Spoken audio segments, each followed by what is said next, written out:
I would even go as far as to say that that's probably a super hypo jungle crystal.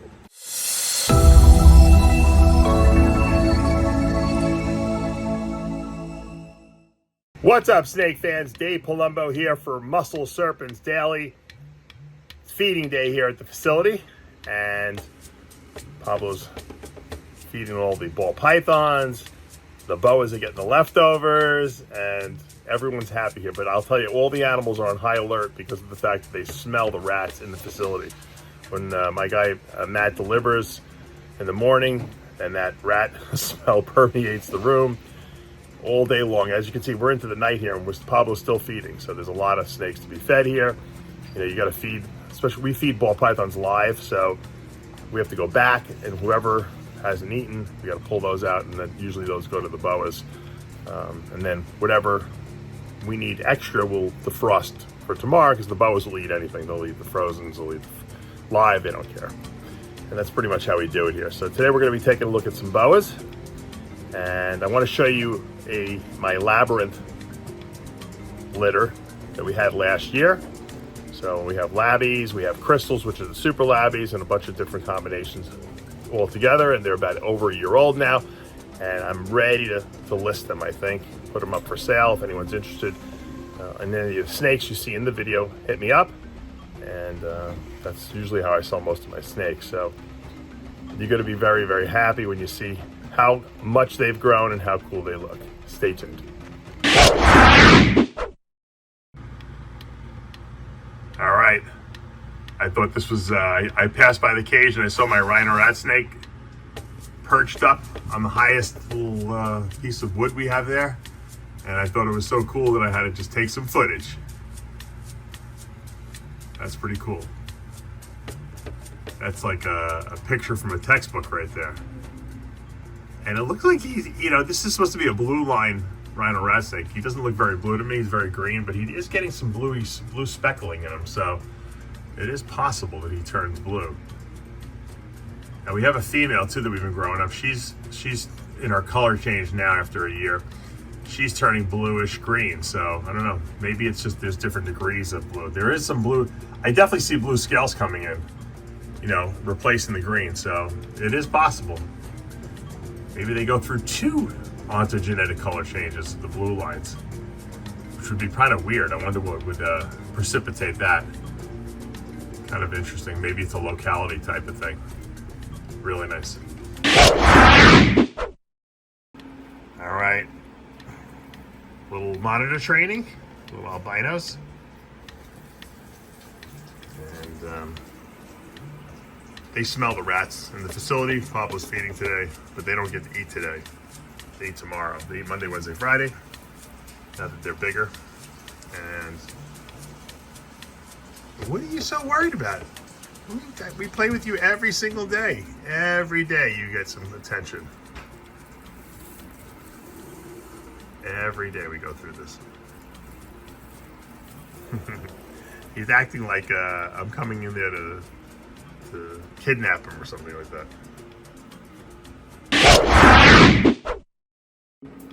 All right, our female anaconda, green anaconda that is, Annie Hall.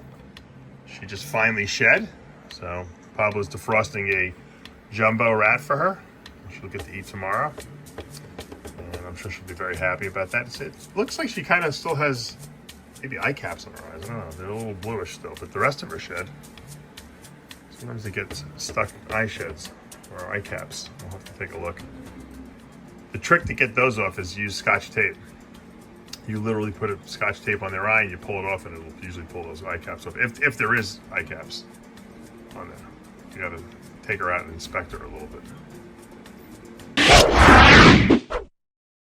All right, we have our IMG Sunglow female being bred by a fire labyrinth. Head VPIT positive, which really doesn't really matter in this situation. They seem to be getting along. I don't see any locks yet, but they definitely seem to be getting along with each other, which is kind of cool. Hopefully we can get some babies from this girl. Be nice to get some IMG Labby fires. They'll all be het sharp albino, so that would be kind of cool. And we'll see. And they would actually be possible het DPRT positive too. So you never know. You never know in the future where that can go. All right, I have to do a correction video. I have to scold myself. And I want to thank my friend Donald Rowland for pointing it out. I'm sure other people pointed it out. I probably didn't even notice it in the comments. But I was breeding my motley Call albino het leopard female that I love, Pinky. And I was so excited to breed my male, jungle motley sunglow male that was possible het leopard, that looked het leopard and had a ton of coralling and pink in it.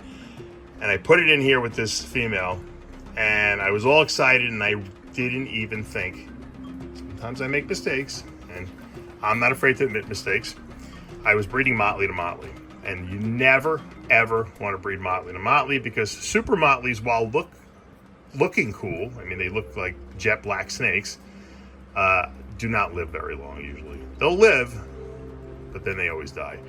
It's just a lethal combination. So, because of the fact that I could have produced that with those two, that female and male together, I obviously cannot do that breeding, and I changed courses, and now I have removed that male from here, and very unlikely that this girl is pregnant that quickly, but I put my new male in here. This is a IMG Scoria. It's het Call albino. So this will be exciting too. We can get the IMG gene into this project. We can get Scoria into it, and we can produce albino. So I think this will still work out. And then we'll have motley too. So motley Scoria IMGs that look really good. They're very busy patterned. This male I've never used yet. This is my first time, but he's definitely old enough. He's a couple years old, and we'll see if these guys like each other. So switching it up. Once again, shame on me. Bad, bad, bad. No motley to motley breedings. And thank you, Donald Rowland. All right, a little update on our Labyrinth boa litter from last year. These guys are, they're not listed, but they're going to be available. I like to wait about a year and then make snakes available. This is a beautiful female that is a hypo jungle Labyrinth with tremendous color. Look at those pinks in there. A lot of pink in there with a really nice full stripe along her back. Jungle and the Labyrinth gene kind of mix really well. You can tell there's jungle in there by this little line that runs along the side. That's how you tell the jungle's in there. And beautiful eyes. A lot of the Labyrinths, the hypo Labyrinths, have blue eyes. You know what? The crystals have really blue eyes, but a lot of the hypo Labbies have blue eyes as well. So this little female is definitely available. All right, this is a possible super hypo Labby. I really think it actually is super hypo. Really clean. That Labyrinth pattern is really reduced a lot. The hypo gene does that. It's really the cleanliness. You know, I would call it a possible super hypo Labby, but if I was a betting man, I would think this would probably prove out super hypo. Both parents were hypo, so we're going to get some super hypos in this litter. 25% of the babies should be super hypos. Like I said, this one definitely looks it to me. Really nice blue eye. Obviously, we know the hypo gene also lightens eyes, so just because we got a really crystally blue eye here, and I think that this could be super hypo. This little girl has been growing really well. Once again, another would make a great addition to people's collection if you're looking to get into the Labyrinth gene. Here's another beautiful female. Now, I want you to see the difference in this. This girl just shed. Here's her shed, see? And you see how much more Labyrinth pattern there is there? And you see how it's a little darker, like a darker chocolatey color? Well, Labyrinth reduces pattern, but hypo makes things, the brownish stuff, red and reduces pattern. There's no hypo gene here whatsoever, and in this particular female, and that's why you're getting more pattern, more Labyrinth pattern, less reds in here, more darkness. But if you're into like higher patterned labyrinths, like where you really like to see a lot of this labyrinth thing going on, the best way to see it is in a non-hypo labyrinth. Because anything that reduces pattern like the hypo gene is going to take away some of that labyrinth amazingness. This is also looks jungle to me too. I see that little stripe here later along there. So I'd call this a jungle labby with no hypo gene. Really nice too. All right, here's a beautiful crystal girl that we got here. She's spectacular. Look at that eye. Wow. It almost looks white, but it's not. It's a light blue. The crystal, of course, is the super form of the Labyrinth gene. So we have Super Laby. I believe there's one copy of hypo here. I don't see two copies in here because there's pattern. The crystal is a blue-eyed leucistic, but it doesn't remove all the pattern. In order to have a snake with a single line down its back, and I've produced crystals like that before. The first ones I produced, as a matter of fact, were like that. That's a super hypo crystal. When you see that, I don't see any jungle in this at all. So this is a beautiful hypo crystal or hypo super labyrinth female. She will be available as well. And we'll wrap up with this beautiful, beautiful crystal girl. Now this one, different than the other one I just showed you, has that beautiful light blue eye. It is a blue-eyed leucistic. It is this crystal, but it also has the jungle stripe down the side here. And if you look at the dorsal pattern, it's reduced to a single line. Very, very interesting. And that would indicate to me that there's obviously hypo, possibly super hypo. I would even go as far as to say that that's probably a super hypo jungle crystal or super hypo jungle super labyrinth. So that's a lot of genes packed into that animal, and that is a beautiful female, eating well. She just shed as well. Take the shed out here. Sweetheart of a snake, and there's the cover shot right there. That is beautiful. All right, guys, that's going to do it for today here at Palumbo's Pythons and Boas. Hope you enjoyed today's video.